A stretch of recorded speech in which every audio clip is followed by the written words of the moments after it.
A lot of our older carers, well, first of all, they're over 65, but a lot of them are caring for their partners, their sons, daughters, even a neighbour or a friend who might have all sorts of problems.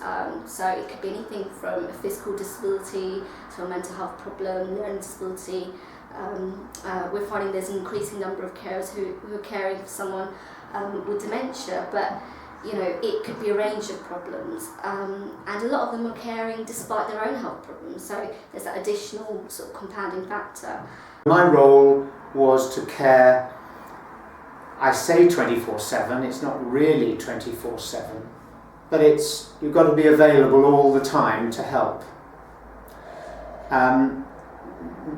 We've stabilised the MS, but all the everyday problems to do with moving around are still here.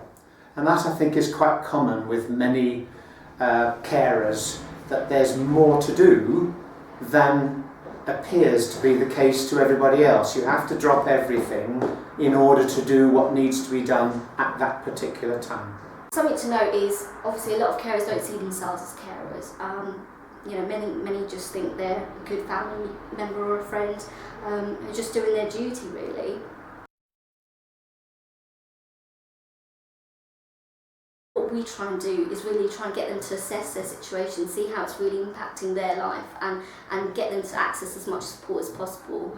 As well, mainly because it's, you know, it's sort of preventative as opposed to sort of crisis management, so in the hopes that we can kind of maintain their quality of life and keep them caring for as long as possible. As a project, there's a lot we do for older carers, so it could be anything from providing personalised information advice in relation to the caring role, so that may touch upon benefits, welfare entitlements, practical support, respite, which is a key issue for a lot of carers. But also actually sort of the low-key stuff, which might be things like social support, emotional support, that sort of thing, things that they can access. We have a number of different groups and activities that happen here at Harrow Carers, which give carers a chance to have a bit of a break, but also meet other carers and engage with people. A lot of carers find that to be a lifeline, really, because it's, you know, it kind of shows them that they're not alone and there is support out there for them, and you know, they build long-lasting friendships from it. So. This year, just before we made contact with your organisation, it was very bad. We had about 5 different things that were going wrong. John was in a bad phase, very argumentative, very tiring.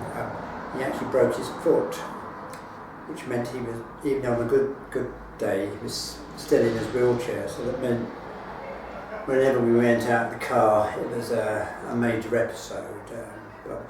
But thankfully you enabled us, or you got us, his disability permits, which is brilliant. That means we can park in disabled roads now, which really has helped. A few years ago we applied for disability living allowance. It's now called something different. And although we were very straight about answering the questions, and Anne at that stage was my wife, Anne was already on a Zimmer frame, we got turned down by the computerized application vetting process. I therefore thought we'd better get some help. So we came to Harrow Carers, and your staff helped enormously to complete the form again a couple of years after the first time, and without being dishonest, by putting the same facts down but making sure we didn't make mistakes that the computer would pick up, successfully put my wife on the highest level of both aspects of mobility allowance.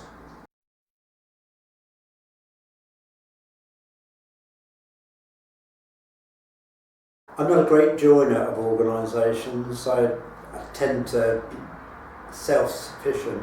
I try to be. But at that point in my life, with my son's condition, things were very bad and I was getting worse. I went to see the doctor, I was depressed. And he said, okay, he put me on pills. antidepressant pills.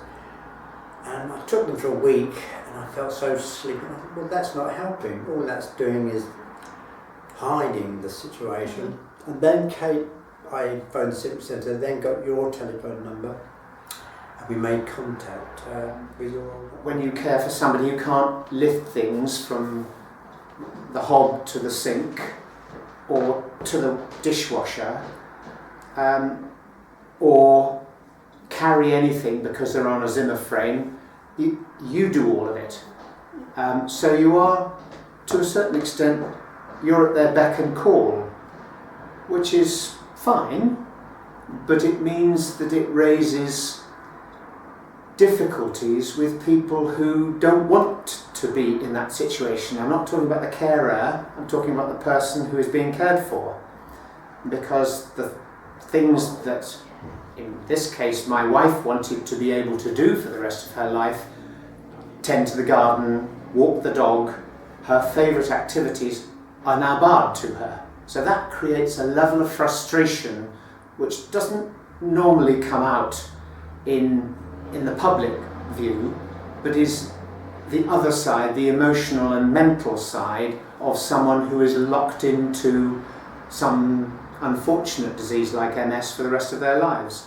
So the role of the carer is not only physical, helping out lifting things 24/7, but also not going too far in caring, because you'll get your head bitten off for doing too much.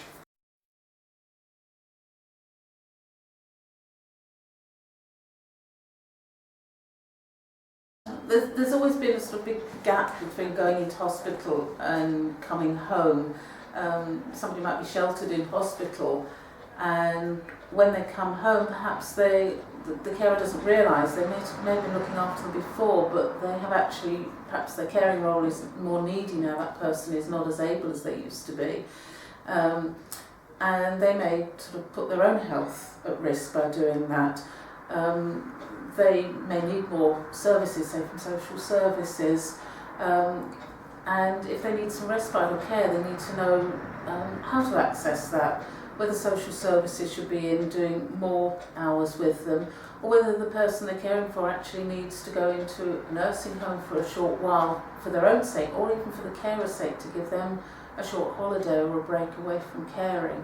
So we're hoping that maybe it will cut down on some of the admissions, either readmission by the patient or possibly admission by the carer themselves, because they're not looking after themselves properly, because the role is quite heavy.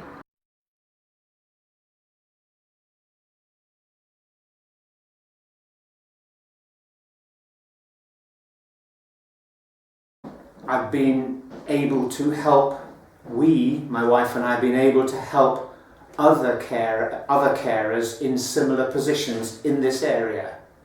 So because you, Harrow Carers, knew about somebody who was having particular problems with an MS situation, we got together as your customers and we talked it through.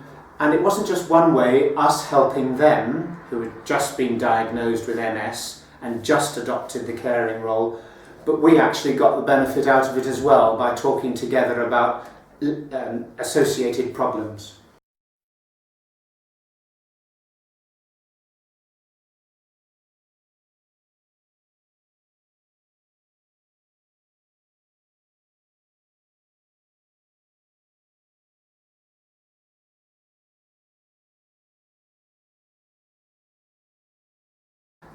When you asked me if I wanted to come on a computer course, I just retired from teaching computing, so we now share the role of introducing older people to the wonders of computers and the internet, and that's been something which has given me a lot of enjoyment over the last couple of years, and I hope for many years to come.